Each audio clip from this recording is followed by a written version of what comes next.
hanya di sini puluhan domba datang menyapa. Rasanya seperti berada dalam seri animasi yang dipenuhi domba Valais Black Nose nan menggemaskan. Di sini sedikitnya ada 100 domba yang juga dibudidayakan sebagai sarana wisata edukasi. Pengunjung bisa langsung memberi makan domba dengan wortel yang bisa dibeli seharga Rp15.000 per gelas. Tenang saja, semua hewan dalam kondisi sehat, jinak, dan juga tidak berbau. Kreativitas si kecil juga tersalurkan dengan belajar memandikan domba yang menggunakan sampo khusus. Tak hanya itu, anak-anak juga bisa berkreasi mempercantik domba dengan beragam hiasan yang disediakan pengelola.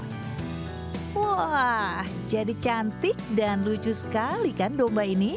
Beragam kegiatan disediakan demi menciptakan wisata edukasi yang menyenangkan sekaligus memperkuat bonding orang tua dan anak. Mencoba tantangan baru, anak-anak juga bisa berkeliling menunggangi kuda poni. Di sini pun anak-anak bisa belajar membuat gulali, mewarnai, serta memanah. Di tengah sejuknya suasana pegunungan, berkunjung ke wisata domba memberi pengalaman seru bagi para pengunjung khususnya anak-anak. Seru. Terus apa yang disuka dari bermain bersama domba? Itu pakai domba, tas kepitan, bagi-bagi. Kasih makan domba, kasih makan kuda, naikin kuda, merias domba. Merias domba. Iya, bagaimana pengalaman di sini dari Noi-Noi? Senang. Nah, usai berkeliling, pengunjung bisa membeli beragam souvenir domba, lalu menyantap aneka makanan kaya cita rasa dari kedai wisata Bukit Domba, seperti nasi jeruk lidah, nasi iga balado, nasi rawon, dan bakmi chili oil. Makan bertambah seru di dalam rumah kayu, ditemani kuda-kuda ini. Dari Kabupaten Bogor, Jawa Barat, Angelika D.E. Fagam dan Eri Nugraha melaporkan. Pemirsa, seekor harimau Sumatera terpantau masuk ke area perkantoran Balai Riset dan Inovasi Nasional atau BRIN di Kabupaten Agam, Sumatera Barat. Sementara 3 ekor harimau Sumatera muncul di kebun warga membuat resah petani. Warga tidak berani berladang dan terancam gagal panen.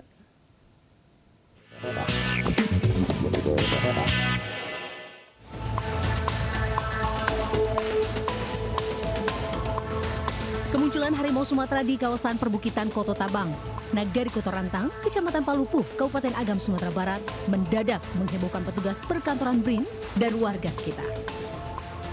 Satwa dilindungi itu terekam kamera CCTV BRIN saat dini hari.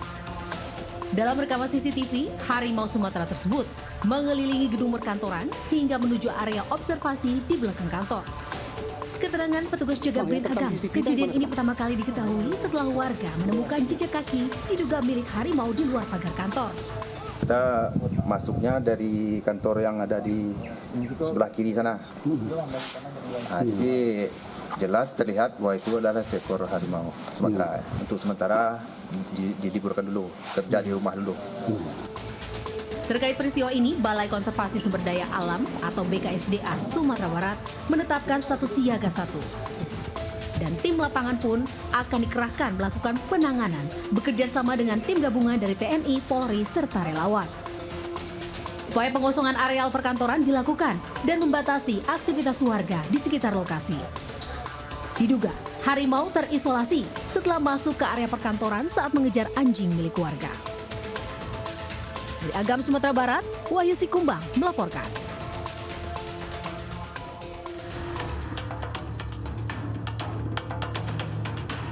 Geger, 3 harimau Sumatera muncul di perkebunan warga di Nagari Kotorantang, Kecamatan Palupuah, Kabupaten Agam, Sumatera Barat. Sejumlah warga mengaku melihat binatang langka dilindungi itu pada dini hari. Beberapa petani juga menemukan jejak kaki besar milik satwa buas itu. Kemunculan harimau membuat petani tak berani ke kebun dan menghentikan aktivitas di ladang. Seiring dengan itu, Balai Konservasi Sumber Daya Alam Sumbar meminta warga untuk selalu berhati-hati. Dari temuan di lapangan, harimau tersebut diduga baru saja melahirkan. Hal itu terlihat dari adanya bekas cakaran kecil di sekitar area kebun. Itu kami dari petani kebun memang agak meresahkan juga, Pak. was-was juga Pak. Jadi kemarin dari Bapak BKSDA supaya aktivitas perkebunan untuk dihentikan sementara Pak. Kami menunggu informasi selanjutnya Pak. Jadi harapan kami supaya masalah ini segera supaya masyarakat bisa aktivitas kembali Pak. BKSDA menurunkan tim khusus untuk menangani konflik manusia dan satwa. Hingga saat Kamis malam, tim masih memantau secara intensif menggunakan jebakan kamera dan jejak lapangan. BKSDA juga terus mengupayakan penanganan yang humanis seperti dengan bunyi-bunyian agar harimau dapat kembali ke habitat alamnya tanpa menimbulkan konflik. Dari Agam, Sumatera Barat, Wahyu Sikumbang Ayus melaporkan. Pemirsa, Gubernur Banten Andra Soni pertemukan Kepala SMA N1 Cimarga, Kabupaten Lebak, Banten, Dini Fitri dengan murid yang terpergok merokok di sekolahnya. Keduanya saling sampaikan permintaan maaf.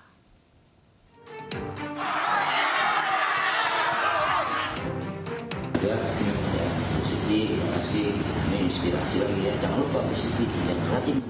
Andra Soni, Gubernur Banten memfasilitasi pertemuan Kepala Sekolah Seman 1 Cimarga dengan murid yang ketahuan merokok di Kabupaten Lebak, Banten.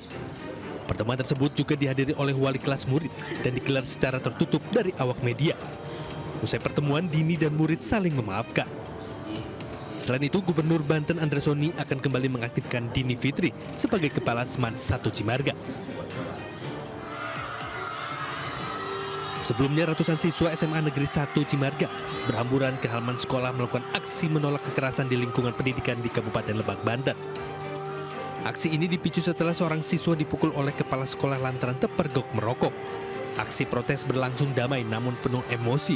Beberapa guru mencoba menenangkan para siswa. Sementara orang tua murid menuntut kepala sekolah SMA Negeri 1 Cimarga untuk segera dipindahkan dan akan menuntut jalur hukum. Mas, saya kepala sekolahnya nggak di situ lagi Pak. Kalau misalnya di situ nanti anak saya kena mental. Kena mental. Jadi udah nggak mau Bu ya situ ya. Selain itu, harapan orang tua murid agar kepala sekolah tidak mengajar kembali di sekolah dan meminta keadilan. Tim Liputan iNews melaporkan. Nah pemirsa, informasi tadi sekaligus menutup Lintas iNews pagi hari ini. Dan pemirsa, berita-berita tadi juga dapat Anda baca selengkapnya melalui portal okezone.com. Saya Anita Dewi dan seluruh kerabat kerja pamit undur diri. Selamat pagi, selamat beraktivitas. Wassalamualaikum warahmatullahi wabarakatuh.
Satuan Pelayanan Gizi menghidangkan menu spesial, yaitu nasi goreng dengan telur ceplok lengkap dengan buah dan susu di 38 provinsi.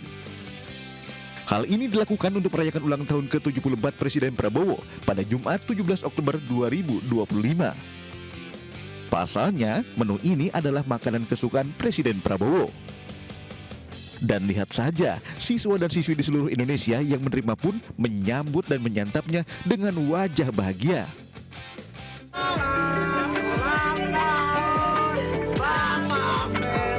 Kami pengurus OSIS mewakili semua murid SMP Kristen Tunas Daud Mataram mengucapkan selamat ulang tahun Pak Prabowo yang ke-74. Terima kasih.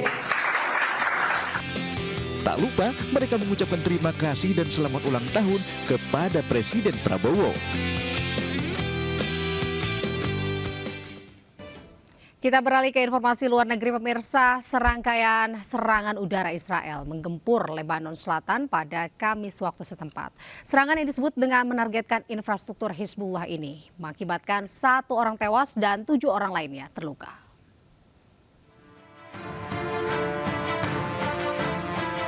Pasukan militer Israel menggempur target-target kelompok Hizbullah dan sekutunya di wilayah Lebanon Selatan pada Kamis waktu setempat. Kementerian Kesehatan melaporkan setidaknya 1 orang tewas dan 7 lainnya terluka dalam serangan tersebut. Rekaman menunjukkan petugas pemadam kebakaran berjuang memadamkan api besar di Ansar setelah serangan rudal terhadap fasilitas industri. Beberapa truk pemadam kebakaran bergegas ke lokasi kejadian, sementara kru berupaya mengendalikan api. Militer Israel melancarkan sedikitnya 12 serangan rudal terhadap wilayah Lebanon Selatan dan Timur.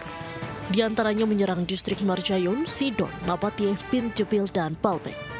Tentara Israel mengklaim serangan itu menargetkan lokasi yang digunakan untuk menyembunyikan aktivitas teror oleh Hizbullah. Presiden Lebanon pun mengecam serangkaian serangan Israel yang dinilai sebagai pelanggaran kesepakatan gencatan senjata yang berlaku sejak November tahun lalu. Pemerintah Mesir telah membangun rumah sakit lapangan di dekat perbatasannya dengan jalur Gaza. Fasilitas kesehatan ini siap menampung warga Gaza yang terluka akibat serangan Zionis Israel.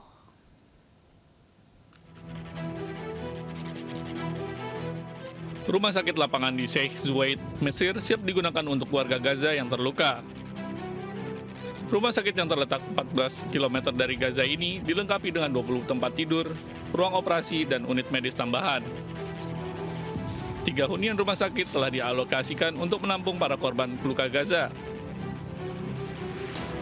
باصين لهذه المرحلة فقط، لا احنا باصين للسيناريوهات القادمة. ماذا بعد تشغيل المعبر واستقبال المصابين ودخول المساعدات زي ما انتم شايفين النهارده الحمد لله يعني دخل كمية كبيرة جدا من المساعدات. ماذا بعد؟ طب امتى هيتم فتح المعبر للعالقين؟ لا ده هيتم ان شاء الله في خلال ايام بعد استقبال المصابين طبقا للتنسيقات المرحلة الثانية التفاوض اللي بيتم ما بين الجانب الاسرائيلي والجانب. Perlintasan Rafah antara Mesir dan Gaza telah menjadi gerbang utama untuk mengirimkan pasokan bantuan hingga mengangkut pasien yang terluka. Sementara, otoritas Israel mengonfirmasi bahwa persiapan sedang dilakukan untuk membuka penyeberangan Rafah.